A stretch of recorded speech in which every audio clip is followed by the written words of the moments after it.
Okay, so this is how to cast on.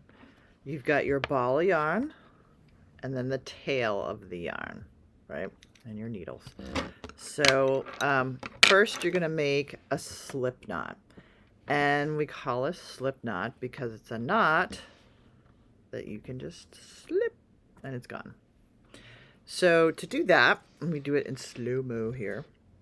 So you take your tail, and I'm totally exaggerating here. So you take your tail, have your tail pointed at you, and then make a loop with the yarn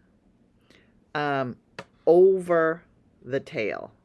If you have the tail on top of the loop and you try to go through, it doesn't do anything. So you have to have the loop on top of the tail. And you can make the loop as long as it's on top. You can be, that way, or you can be the other way. I don't know, whatever. It's fine as long as it's on top, right? So here's your tail, here's your little loop, and your finger is going to go through the loop, and you're going to catch the working yarn and bring it through. And that is the slip knot. I'll do it again. So here's the tail pointed towards you. The working yarn is in a loop on top of the tail, and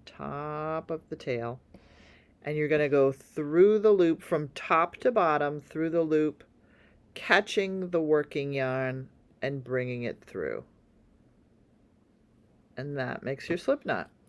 And once you have your slip knot, you put it on the needle and then cinch up. And not too tight. You want it to be loose, tight enough so that it won't fall off when you do this, but loose enough that you can move it around. Because you want to be able to get the needle into the stitch. If you have it too tight, if you've got the death grip from hell, you're not going to be able to get your needle in there. So your first thing you're going to do, here's the front of the stitch, and this is the back of the stitch. Front, back, right? There's two little legs. This is the front leg, that's the back leg, right? So you want to have a little space in there because you're going to move this leg aside and push through underneath. So you have this X sort of shape thing happening, and your yarn is in the back. It's going down the back of the work. It's not coming in the front.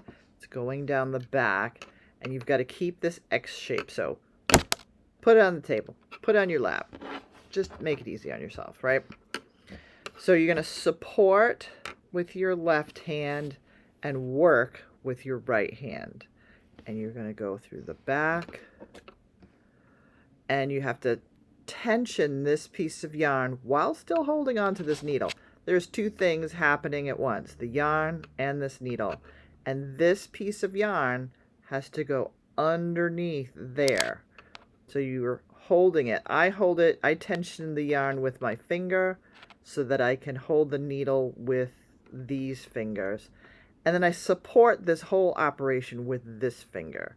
So I pull it, well, not very well. See, this is not easy.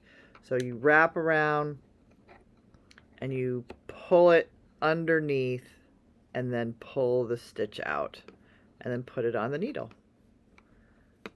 So let's do that again. So you move the leg to the side.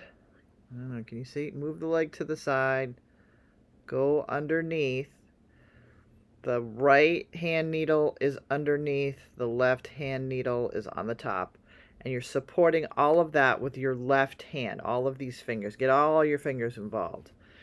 And then you've got to wrap this yarn around and tension it. Hold on to it as you're using the needle at the same time to pull that piece of yarn through. And just put it on the needle. And there you go. Those are your first stitches.